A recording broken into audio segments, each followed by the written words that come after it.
Existem poucas coisas mais sagradas que a primeira hora da manhã. E eu acho que a primeira hora do seu dia sempre ajuda a definir, pelo menos em grande parte dos dias, como vai ser o resto dele. E eu acho que é um momento que a gente tem que prestar um pouco mais de atenção, porque a gente geralmente dorme pouco, pelo menos eu durmo pouco. A gente dorme mal e mal as 8 horas de sono, às vezes eu durmo 6, 5, eu acho que você que tá assistindo tem dias que dorme por aí e acorda já perto do horário de começar a aula, o trabalho, seus afazeres e já parte logo. Mas eu queria começar trazendo uma reflexão aqui, mais uma vez, da vida intelectual do padre Sete Langes, sobre as manhãs e as noites, né? Eu vou falar sobre as manhãs nesse vídeo. Ele diz assim: a manhã é sagrada. De manhã, a alma renovada olha para a vida como de uma curva de onde avistasse a estrada inteira. O destino está no horizonte. Nossa tarefa é retomada. É o momento de avaliá-la uma vez mais e de confirmar por um ato expresso nossa tríplice vocação de homens, de cristãos e de intelectuais. Aí, passando alguns parágrafos aqui, ele fala: o despertar deve ser um sursum corda. O que significa sursum corda, né? Corações ao alto. Dizer uma fórmula cristã nesse momento é uma excelente prática. Dizê-la em voz alta é melhor ainda. Lembrando aquele vídeo que eu falei do mantra, né? Como sabem os psicólogos, nossa voz sugestiona-nos e representa para nós o papel de um duplo. Este é um escravo que não podemos negligenciar. Tem autoridade sobre o eu. É o eu. E sua voz soa com o estranho império de alguém que é simultaneamente ele mesmo e outro. Bom, algumas reflexões interessantes a partir disso. Antes de mais nada, eu quero começar falando um pouco sobre a minha rotina, e eu acho que isso talvez se encaixe para alguns de vocês. Mas, repetindo, a primeira hora da manhã é uma das coisas mais sagradas que existem. Então, se você puder acordar e acordar com calma e fazer as coisas certas, seus dias tendem a ser, por mais cansativos que eles sejam, eles tendem a ser menos pesados. Vamos falar assim. Então, para começo de conversa, começar o dia com o sursum corda, elevar seu coração aos céus. A gente ensina isso para as crianças na igreja, né? Todo mundo que tem uma formação católica é ensinado a isso, a elevar seus corações aos céus. Na própria missa tem um momento que a gente eleva nossos corações aos céus e dedicar mais um dia ao Senhor. Eu tenho falhado um pouco nisso ultimamente, mas eu vou falar de um lugar de fala que já fez isso dar muito certo. Acordar de manhã cedo, tomar um banho, pode ser gelado se você gostar de banho gelado, pode ser quente se você gostar de banho quente. Não existe muito esse negócio de a dopamina do banho gelado. Isso aí é pra quem gosta. Ou para os fãs de David Goggins, né? Um abraço aí pra João Pedro. Mas você acorda, eleva seu coração aos céus, de preferência em voz alta, porque é uma voz que soa como outro, mas ao mesmo tempo sou eu falando, entende? E todas as manhãs, o que eu faço? Enquanto preparo meu café, eu sempre leio o evangelho do dia, da liturgia diária, e ouço a homilia do padre Paulo Ricardo, para tentar começar o dia de uma maneira mais calma e já reflexiva. Porque o silêncio das manhãs, para quem acorda cedo, eu geralmente acordo 5 horas, 5 e meia, e eu moro sozinho, a casa tá um silêncio absoluto nesse horário. E é muito bom aproveitar esse silêncio das manhãs, porque o Espírito Santo muitas vezes chega através da gente, chega em nós, através de um sussurro. E com a correria do dia, com a barulheira, com os pensamentos que vêm e vão, e resolver pepino, resolver não sei o que, acordar, já pegar logo o celular, você já vê coisa para resolver, e você acaba perdendo essa oportunidade única que você tem todos os dias de, primeiro, estar vivo, segundo, acordar, terceiro, aproveitar o silêncio para ouvir as inspirações, os sussurros do Espírito Santo agindo através de nós. Portanto, a primeira hora da manhã é uma coisa extremamente sagrada. É importante ter uma rotina que seja o mais certa possível. Os dias mais os dias que eu me encontro mais distraído durante o dia são os dias que eu acordo e a primeira coisa que eu faço é olhar o celular pra ver que horas são e já tiro ele do modo avião e acabo vendo todas as notificações surgindo na tela. Prrrá. Tenho usado muito o foco do celular pra evitar que essas notificações cheguem de manhã cedo, mas é inevitável pegar o celular, abrir e olhar. Mas os melhores dias pra mim são aqueles que eu não pego o celular logo de manhã cedo, só pego pra poder ler a liturgia diária e ouvir a homilia do Padre Paulo Ricardo e depois tomar meu café da manhã. E quando eu tomo meu café da manhã, acho que muitos de vocês que me assistem têm essa mania de comer assistindo YouTube. Eu tenho essa mania, eu faço quase todas as minhas refeições assistindo YouTube porque eu preciso daquela vozinha no fundo da minha refeição. Mas eu considero isso um erro, principalmente no café da manhã, que é o momento que você tem que aproveitar desse silêncio para poder ganhar alguma inspiração do Espírito Santo, entendeu? São nesses momentos, nos momentos do início do dia e no final do dia, que a gente tem uma maior predisposição a entrar em contato íntimo com Deus e com as coisas dele. E é através do Espírito Santo que acontece esse contato, né? Então, pelas manhãs, o que eu faço? Acordo, tomo banho, tenho falhado nisso, mas Sursum Corda, eleva meu coração ao céu, fala isso em voz alta, entoa esse mantra cristão, se você for cristão, se você não for, entoa esse seu mantra e parta para mais um dia. É preciso lembrar-se que somos homens. Homens não no sentido de sexo biológico, né? Mas homens no sentido de somos homens, somos criaturas de Deus. E temos trabalho a fazer hoje. Portanto, ora e trabalha. Ora et labora, né? De São Bento. Precisamos, então, que essas manhãs sejam o mais calmas possíveis, para que a gente tenha as inspirações certas, para que a gente consiga prestar atenção aos sussurros que o Espírito Santo provoca na gente, logo de manhã cedo, e assim ter um dia bom de trabalho, um dia bom de estudos, um dia bom de descanso, nem que seja.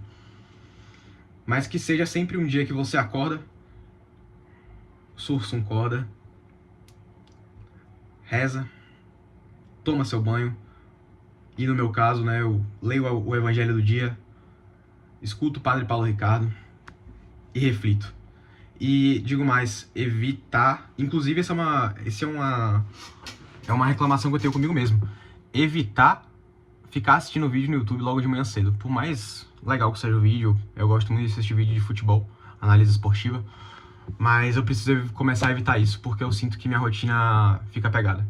E um dos grandes conselhos que muitas pessoas já ouviram por aí, né, que os grandes milionários sempre arrumam suas camas.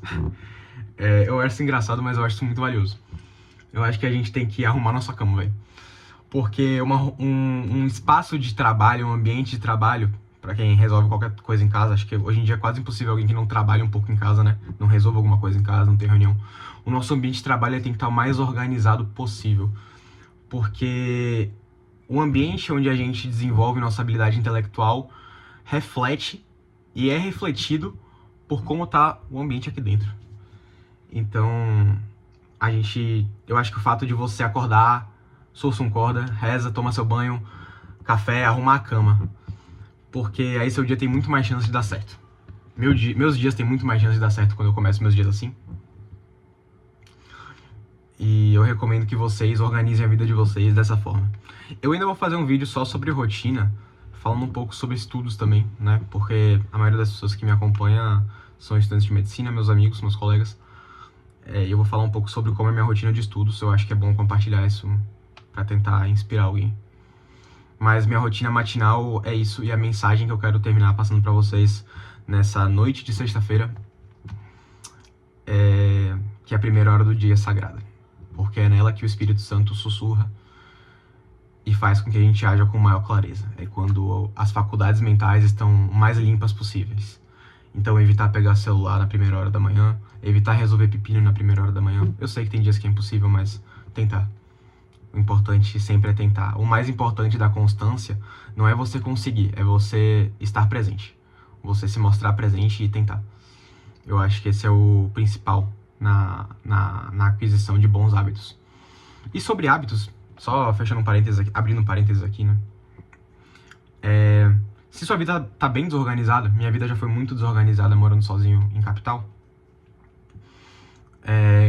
eu uso um aplicativo de hábitos chamado Grit, G-R-I-T, Grit, aplicativo de hábitos diários, porque ele tem uma interface bonitinha e tal. Eu acho ele bem interessante, mas você pode anotar ele numa folha de papel, os bons hábitos que você tem que fazer no dia.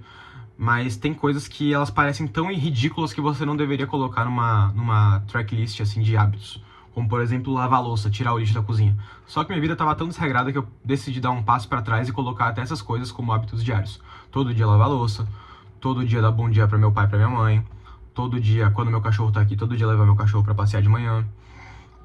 Porque senão deixa a preguiça me vencer, e se eu tenho aqueles hábitos visualizados, eu pelo menos tenho essa noção. E como eu não tava nem cumprindo lavar a louça, tirar o lixo todos os dias, arrumar a cama todos os dias, arrumar a cama tá na minha lista de hábitos até hoje, inclusive, para que eu não deixe de fazer. E eu acho que é uma maneira muito interessante, é sempre você, se sua vida tá desorganizada, é você dar um step back, olhar para trás e parar e refletir um pouco sobre, caramba, eu tô errando até em coisas tão básicas como lavar uma louça, deixar minha casa limpa, regar as plantas daqui de casa. E é nesse momento que você tem que sentar a bunda na cadeira, anotar os hábitos que você tem para fazer todos os dias e fazê-los. De preferência, isso faz parte da primeira hora da manhã, entendeu? Esses hábitos mais corriqueiros, assim, que você quer implementar e você tá falhando. Então, lavar a louça logo de manhã cedo, sabe? Rega as plantas logo de manhã cedo. Cultiva as pequenas coisas, as tarefas mais ordinárias do seu dia. Você primeiro acorda, consagra a Deus e vai pro dia, trabalhar. E vai gastar essa primeira hora da manhã acordando um pouco mais cedo, sem se atrasar pro trabalho, pra faculdade, mas você vai gastar essa primeira hora da manhã resolvendo as coisas do seu dia, sem pegar no celular, sem resolver problema, mas lavando uma louça, se você não lavou na noite anterior, arrumando sua cama, tomando seu banho, rezando, meditando. No meu caso, eu escuto muito as homilias do Padre Paulo Ricardo, todo santo dia. É religioso isso pra mim e eu recomendo que o façam. Mas façam as coisas todos os dias direito, porra. Não é tão difícil, caralho. Não é tão difícil. Se sua vida tá desorganizada, dê um passo atrás e anote tudo que você tem que fazer. Anote lavar a louça. Você não pode deixar seu ambiente de trabalho desorganizado, porque você precisa do ambiente organizado para acordar de manhã e ter uma parte do seu dia dedicada à contemplação. Ter uma parte do seu dia silenciosa, calma, tranquila. Dormir mais cedo para acordar mais cedo, para poder deixar o Espírito Santo sussurrar no seu ouvido. Se você já acorda de manhã cedo já todo azoado, cheio de coisa para fazer, você não se permite ouvir os grandes sussurros que o Espírito Santo pode botar na sua vida. E os grandes dias da minha vida, e já tenho aí 21 anos, então tenho uns bons dias aí. Os grandes dias da minha vida foram os dias que eu acordei e fiz tudo isso. Respeitei o sagrado que é a primeira hora da manhã. E deixei o Espírito Santo falar comigo para que eu tivesse as melhores reflexões, para que eu tocasse meu dia e resolvesse meus problemas, porque problema vai ter todo santo dia. Você não precisa resolver o problema às 5h30 da manhã. Deixa o tempo das 5h30 até as 6h30, das 5h30 até as 5h15, às 6h15. Deixa esse tempo aí de meia hora, 1 hora, para ficar em silêncio, irmão. Aprender a cultivar o silêncio. Construindo com o João, canal muito bom no YouTube, de um cara que fez o 5x5, né? Fez aqueles desafios. Acho que ele faz medicina no Rio de Janeiro, alguma coisa assim. Ele traz reflexões muito interessantes. E ele falou sobre o silêncio da ópera, porque ele foi assistir uma ópera um dia e no primeiro momento que teve silêncio, todo mundo que tá acostumado a assistir ópera ficou em silêncio. E um desgraçadinho foi lá e começou a bater palma achando que tinha acabado. E é justamente essa reflexão que eu tô trazendo pra vocês, aproveitar o silêncio. As óperas, pra quem nunca frequentou uma ópera, eu recomendo muito, inclusive é uma experiência muito boa, mas tem momentos entre um ato e outro da ópera em que todos os músicos ficam em silêncio e a plateia também, pra gente saber cultivar o silêncio, e acho que a correria dos dias atuais impede a gente de fazer isso. Mas acho que a única fuga disso não é viver num universo paralelo que não existe, de ter tempo de sobra. A não ser que você seja herdeiro, milionário. Coisa que eu não sou e ninguém que me assiste é. Então tem que estudar, tem que trabalhar, tem que fazer as coisas do dia. Mas acorda mais cedo, se organiza melhor, organiza seu trabalho. E permita que o Espírito Santo sussurre no seu ouvido. Porque eu acho que é isso que transforma um dia normal, um dia ordinário, em um dia extraordinário. Esse extra é colocado pelo Espírito Santo. Pelo sussurro que você muitas vezes não escuta, porque você acorda meio atrasado, com o horário em cima, e vai fazer um bocado de coisa, e acaba não prestando atenção nos sussurros do Espírito Santo. Que Deus abençoe vocês. Até a próxima.